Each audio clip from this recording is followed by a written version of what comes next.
Hello and welcome to another tier list video. Today we are taking a look once again at the Generation 1 Pokemon. This is part 2 of a two-part series, so if you haven't seen part 1, take a look at it. I covered the first 73 Pokemon, and today we're going to be covering the rest of them. So we got a lot on here, so let's jump in. Starting us off, we have Geodude, Graveler, and Golem. Honestly, just a really nice evolution line. I think Rock Ground, well, it's not, the best combination. I do think that Golem is super cool, super high defense, can learn self-destruct, which I think is kind of cool. And I've always been a big fan of Golem, and honestly, even just Geodude in the show, it makes a lot of good appearances. So I would say I like them. They're not the best. I don't want to include them on my team that often, but overall, I definitely do like this line, and they'll each find themselves in the B tier. Up next, we have Ponyta and Rapidash. Honestly, just yet another good choice for Fire-type Pokemon. I think most of the Fire-type Pokemon in Gen 1 are pretty good choices, and if you don't go with Charizard, you don't go with Arcanine. I think Rapidash is really strong, and Ponyta is really not that hard to train up, so I just think that this is another good choice as well, so they'll find themselves in the B tier. Up next, we have Slowpoke and Slowbro. Now, they might not be the best Pokemon, but dude, I love both of these Pokemon so much, whether it's in the show or in the game. I just think they look so goofy and they do so many funny things in the show as well. And I mean, Slowbro's got the big shell just eating his tail 24/7, and I just love that. And honestly, Water Psychic I think is a pretty good combination. I actually like it. If I don't go for an Alakazam, which I normally have on my team, I'll usually put a Slowbro and teach him Psychic. So honestly, Slowpoke and Slowbro both going to be S tier for me. Some people might not agree with that, but I love these Pokemon so much, so they're going to be S tier for me. Up next, we have Magnemite and Magneton. Honestly, a pretty cool, electric steel type Pokemon here. There's really not many, if any other steel type Pokemon in Gen 1 that I can think of off the top of my head. And honestly, I think electric steel is a pretty cool combination, and if you haven't gone with something like a Pikachu or one of the other main electric type Pokemon, I think Magnemite and Magneton are pretty good for your team. Not too hard to train up, pretty easy to catch. You can get it fairly early on, and I just think he's pretty cool. Of course, they don't have Magnezone in Generation 1, but even Magneton is still pretty strong, so they'll find themselves in the A tier. Up next, we have Farfetch'd. Not much to say about Farfetch'd. He's kind of just a one-off Pokemon. There's no evolutions or special forms in Gen 1, of course. So, Farfetch'd, not really a big fan. Maybe you can have him on your team, but he's just really not that strong. So Farfetch'd going to be in the D tier for me. Up next, we have Doduo and Dodrio. Honestly, pretty good, really fast. I think Dodrio is really fast, but that being said, I don't love the Pokemon. Really, my main go-to flying type Pokemon is always going to be Pidgeot. And, well, sure, you can include them on your team. I don't think that Dodrio is super strong and not my favorite. Don't think it looks that cool either. So they're going to find themselves in the C tier. Up next, we have Seel and Dewgong. Honestly, just a super cute water type Pokemon. There are a ton of really good water Pokemon in Gen 1, so I never really had them on my team. But Dewgong being water and ice, I think is pretty cool because there's quite a lacking of ice type Pokemon. So I think if you want an ice type Pokemon on your team, you can teach them Surf as well. I think is a pretty good choice, so they'll both find themselves in the B tier. Up next, we have Grimer and Muck. Man, I hate facing these Pokemon. Sludge Bomb is insane. That being said, outside of Sludge Bomb, I think these Pokemon are pretty weak. They can't really learn the best moves. Sure, they can be pretty good, but I'm never really a fan. Don't like having them on my team, so gonna find themselves in the D tier. Up next, we have Cloyster and Shellder. Honestly, yet another pretty good water ice type Pokemon. I was talking about before, there's not many ice type Pokemon, but here we have two almost back to back. But funny story about Cloyster. If you look at him, I used to think from the TV show that it was actually a Ghastly inside there, and it had just found a shell, and that's how a Ghastly became a Cloyster. I didn't realize that it came from Shellder, which, I mean, you can kind of understand that it looks kind of similar. It does kind of look like a Ghastly in there, but that's a bit of a tangent. Learned soon enough that no, it's not the case. It's not a Ghastly in there. It just looks similar. But Shelder and Cloyster, honestly, I think they're pretty good. You know, offer the same things that a Dugong and a Seal for me are. You know, good water type Pokemon. You get the ice in there, so pretty cool. And honestly, I just think Cloyster looks super cool, so they'll find themselves in the B tier. Up next, we have Ghastly, Haunter, and Gengar. Now, honestly, Gengar is one of my all-time favorite Pokemon across every single generation. I really love Ghost Poison as a combination. And, you know, I almost always will have Gengar on my team every time I play through a Gen 1 game. And so, honestly, I just think he looks cool. He's fast. He can learn super cool moves. You know, I love moves like Destiny Bond that are really unique. So, Ghastly, Haunter, and Gengar are going to find themselves in the S tier. Up next, we have Onix, who, honestly, in Gen 1 is pretty underwhelming because there's no Steelix, and most Pokemons in Gen 1 that only have one form are usually pretty underwhelming. There are some exceptions, but Onix is not one of them. He's just so weak and he doesn't look that cool, so Onix is going to be in the D tier for me. Up next, we have Drowzee and Hypno. I'm never really a huge fan of having them on my team. They are pretty strong Psychic type Pokemon and they can learn some cool moves, but honestly, if I want a Psychic Pokemon, I'm usually going to go for Alakazam or my boy Slowbro. So Drowzee and Hypno, sure, you can have mine in your team, but they're not the best, so I'll find themselves in the C tier. Up next, we have Krabby and Kingler.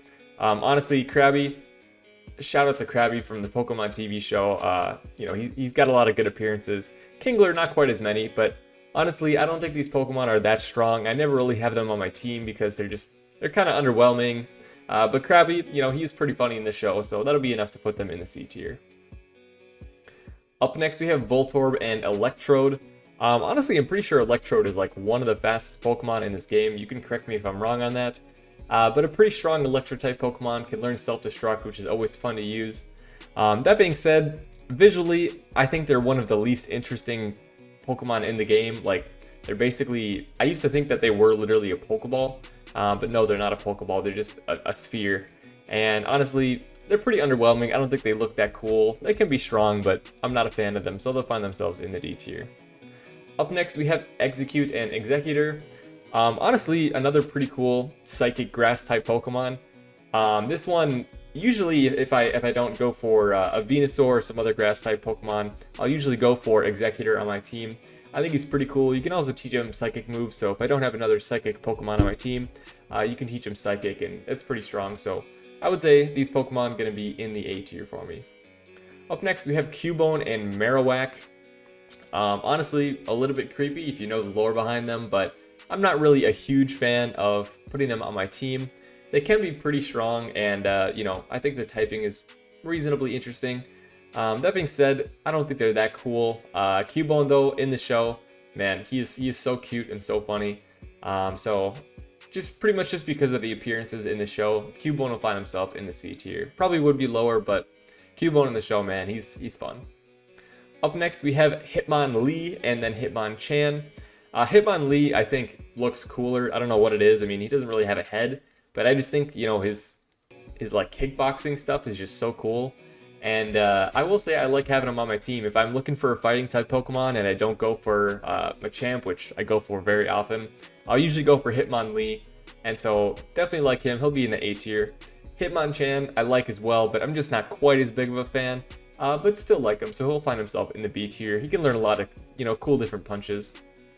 Up next, we have Lickitung. Pretty much the only redeeming quality about Lickitung is that he's pretty funny in the show.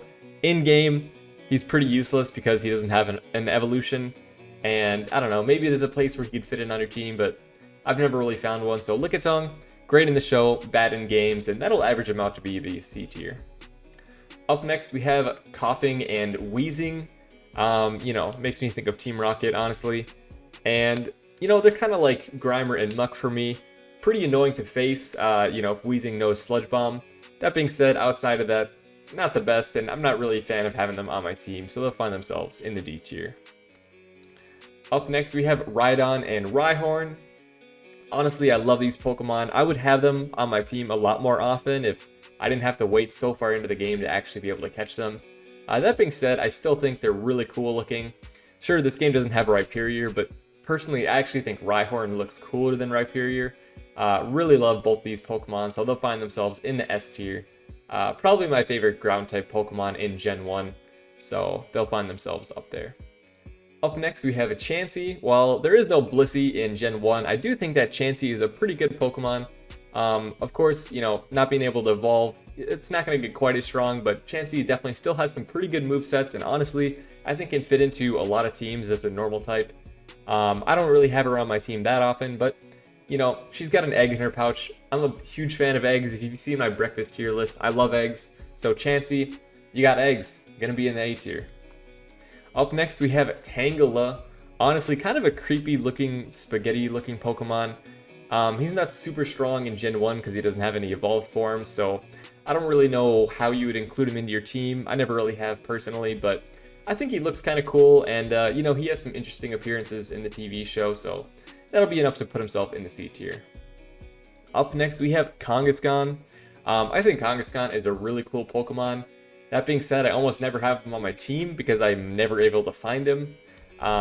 So, you know, I would have him more, but, you know, I can never catch him. So, Kangaskhan, I think he's cool, but just because I never really have him on my team, and I don't even know if he makes many appearances in the TV show, only going to find himself in the C tier. Up next, we have Horsea and Seadra. Now, of course, there is no third evolution form in Gen 1, but I think that Seadra is still pretty strong. If you haven't found a water-type Pokemon, you know, and you get your fishing rod, you can probably catch some Horseas. And honestly, I think it's a pretty good choice. Not the best water-type Pokemon, I will say. There's probably definitely stronger ones I would prefer, but a pretty fast Pokemon nonetheless, and, you know, a solid addition if you're looking for a water-type. So, Horsea and Seadra will find themselves in the B tier. Up next, we have Goldeen and Seaking. Now, you can certainly have them on your team, and, you know, Goldeen always makes me think of Misty from the TV show. But honestly, Goldeen and Seaking, pretty underwhelming. Can't really learn the best moves, don't have the best stats, so I'm not really a huge fan, so they'll find themselves in the C tier. Up next, we have Staryu and Starmie. I might have that backwards. I honestly can't even remember which one is which. That being said, I think they're both pretty strong. Once again, makes me think of Misty from Pokemon TV show. And honestly, I think this is just a better choice compared to Goldeen and Seaking. Probably alongside Horsea and Seadra for me. Pretty fast water-type Pokemon, can learn some pretty cool water-type. I'm pretty sure the second form, I think it's Starmie, maybe Staryu, I can't remember which one is which. Can learn some Psychic-type moves, which is always cool. I'm always a big fan of Psychic-type moves, so they'll find themselves in the B tier. Up next, we have Mr. Mime. Now, I like Mr. Mime. I try to make him work a couple times. I'll catch him, I'll put him on my team. I'm gonna be like, yes, he's gonna be my Psychic Pokemon. And usually I end up replacing him with someone else just because he is just pretty weak on his own. You know, no evolutions, can't even learn some super good moves. So Mr. Mime, I want him to be better than he is, but I will say he does make some appearances in the Pokemon TV show, including the movies as well, so he'll still find himself in the C tier. Up next, we have Scyther. Visually, I think he is one of the coolest looking Pokemon across all the generations. I think Scyther looks awesome. I love having him on my team. It's a shame that he's not super strong in Gen 1. Of course, there is no Skizzer evolution yet, but I actually think Scyther looks cooler, so, you know, if I could keep him as Scyther and have him still be as strong as Skizzer, I probably would, but I really like Scyther. If I don't have like a grass or bug type Pokemon on my team and I'm feeling one, I'll almost always go for Scyther, so he's going to find himself in the S tier. Up next, we have Jynx. Jynx, I believe she's Ice Psychic, a very interesting combination, can learn quite a few interesting moves. That being said, I'm not a huge fan of her. Of course, she doesn't have any evolutions in this game, and, you know, she just looks really creepy with her lips, you know, the way she's making like the duck face. Never been a fan of that, always kind of creeped me out, so she's going to find herself in the C tier. Up next, we have Electabuzz. Honestly, Gen 1, as far as Electro-type Pokemon go, he's pretty underwhelming. Not the best. He looks kind of cool, but not one that I would have on my team. Makes a couple decent appearances in the TV show, but he's going to find himself in the C tier. Up next, we have Magmar. Now, I really love Magmortar, but of course, he is not in Gen 1. And Magmar, I'm not a huge fan of. I just think that there's better choices for Fire-type Pokemon, so he's also going to find himself in the C tier. Up next, we have Pinsir. Honestly, another really cool looking Pokemon. Not quite as cool as Scyther, of course, but honestly, he's a great one. Pretty hard to find in the Safari Zone, but if you can, and if I do catch him on my first couple of entries into the Safari Zone, I'll usually add him on my team just because he looks so cool, and honestly, he is pretty strong, so he'll find himself in the A tier. Up next, we have Tauros. A Pokemon who can learn a lot of different moves. I mean, just the sheer amount of moves he can learn is kind of crazy. That being said, he's not the best, even if you teach him some good moves. You know, being normal type, you really got to be doing something special in order to be a normal type and get put on my team. So Tauros, sorry buddy, not a huge fan. You're gonna find yourself down in the D tier actually. Up next we have Magikarp and Gyarados. Gyarados is probably the most common water type Pokemon I will have on my team. I always have at least one water type Pokemon on my team, and if I don't go Blastoise, I'll usually go Gyarados. There are exceptions, sure, but I mean, I love Gyarados. He's so cool, and you know, if by some chance you catch a shiny Gyarados or a shiny Magikarp, a shiny Gyarados is one of the coolest looking Pokemon in the game. Absolutely love it. I even love Magikarp, honestly. Before he gets evolved, I still like him. Carp. Gotta love him in the show as well. Up next, we have Lapras, another water ice type Pokemon, and honestly, probably one of the best Pokemon in this game that doesn't have any evolutions. I think Lapras is super strong. I would have her on my team probably more often if you could get her early in the game.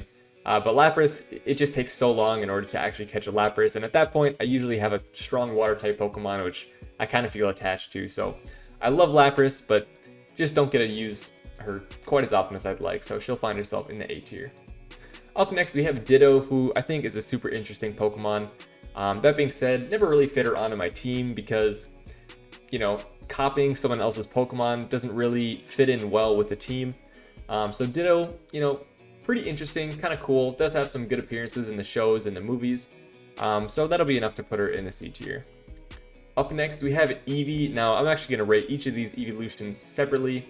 Eevee, for me, has got to be S tier. I mean, she's so cute, and, you know, she's one of the most interesting Pokemon in the game for me because she can turn into different Pokemon depending on the stone that you give her. So going into the specific evolutions, Vaporeon, I think, is really cool.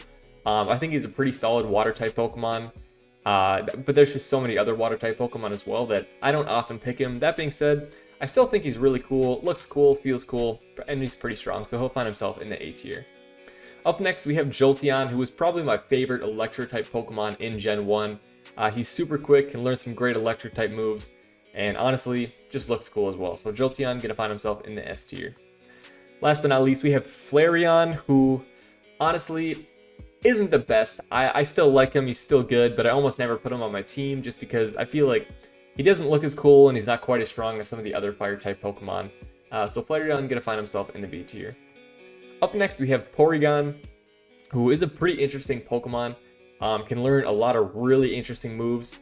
That being said, there's no Porygon evolutions in Gen 1, so he does kind of have a low ceiling for how powerful he can get. That being said, I still think he's cool, he's still interesting, and he'll find himself in the B tier. Up next, we have Omanyte and Omastar. I believe a rock water type Pokemon, and honestly a pretty interesting combination, a typing that you don't see very often. And I think Omastar is pretty cool. I just wish he was a bit stronger because he does feel to be pretty weak. And honestly, at the point where you get him in the game, usually you already have a strong water type Pokemon, and so Omastar and Omanyte, pretty cool, but not the best, so they'll find themselves in the C tier. Up next, we have Kabuto and Kabutops. I think Kabutops looks super cool. He's basically like a prehistoric version of Scyther. That being said, I don't think he's super strong, not super useful. I'd probably use him more if you could get him earlier in the game and kind of train him up, have him be one of your main Pokemon, but not super useful, not super strong, but just because he looks so cool, Kabuto and Kabutops gonna find themselves in the B tier. Up next, we have Aerodactyl, who is one of my favorite flying type Pokemon in the game, and I really wish that you could unlock him earlier in the game, because I would definitely have him on my team almost every single time. I think he's such a cool flying type Pokemon, can learn some really strong moves. That being said, it just takes so long in order to actually get him, so I usually have another flying type Pokemon that I'm using at that point, so I don't use him that often, but he looks so cool, really like Aerodactyl, gonna find himself in the A tier. Up next, we have Snorlax, who I would say is probably just the strongest normal type Pokemon in the game. So much health, so tanky, can learn some really strong moves, And, you know, he just looks cool, too. You gotta love the big, friendly Snorlax. Also makes some great appearances in the TV show. Snorlax gonna find himself rightfully in the S tier. Up next, we have the legendary birds. Starting us off, we have Articuno, who's the ice one. And honestly, he is my favorite, both visually and even in the name and the moves he can learn. I think Articuno looks super cool. I've never really wanted to have legendary Pokemon on my team in Pokemon games, but if I do, it's usually going to be Articuno. He'll find himself in the S tier. Up next, we have Zapdos, and I think Zapdos is pretty cool. He's not quite as cool as Articuno. That being said, you know, I don't really have legendary Pokemon on my team that often, so Zapdos, you know, if I'm really feeling overpowered and I need an electric Pokemon, sure, maybe I'll get him, put him on my team, but not quite as big of a fan, so he'll find himself in the B tier. And then we have Moltres, who honestly is kind of the same as Zapdos for me. Usually, I'll go with another fire-type Pokemon unless I'm really feeling like I want a legendary Pokemon in there, so Moltres, for the same reasons as Zapdos, gonna find himself in the B tier. Up next, we have Dratini, Dragonair, and Dragonite. Honestly, I love Dragonite. You can get him in a pretty good, you know, point in the game. That being said, Dratini and Dragonair are kind of hard to train up, but once you get him to Dragonite, I mean, he is just so strong, feels so good, and if I put him on my team, he's usually one of the main Pokemon that I use, and he'll be like 10 levels higher than everybody else. I just really love Dragonite. He's always been one of my favorite Gen 1 Pokemon, so they will find themselves in the S tier. Up next, we have Mewtwo. Now, like I said before, I don't really use legendary Pokemon on my team, so I don't have Mewtwo or Mew on my team very often, and of course, almost impossible to get in Gen 1 unless you're, you know, playing a special version that allows you to catch them. You know, I remember back in the day playing the games, you know, you hear all these rumors about, oh, this is how you catch Mew, this is how you catch Mewtwo, and all of them, of course, turning out to be incorrect. But if you are playing a modified version of the game where you can get them on your team, you know, sure, I think they're pretty cool. I think Mew is super cute, and Mewtwo is obviously kind of busted if you do get them on your team, so I think they'll both find themselves in the A tier. They both look cool, they feel cool, and if you know, if you want to cheat them onto your team, I think that's okay, because, you know, they're not completely unfair to use if you're, you know, playing the game in your own sort of way. So, well, that's my list. Let me know your guys' thoughts, and I hope you enjoyed.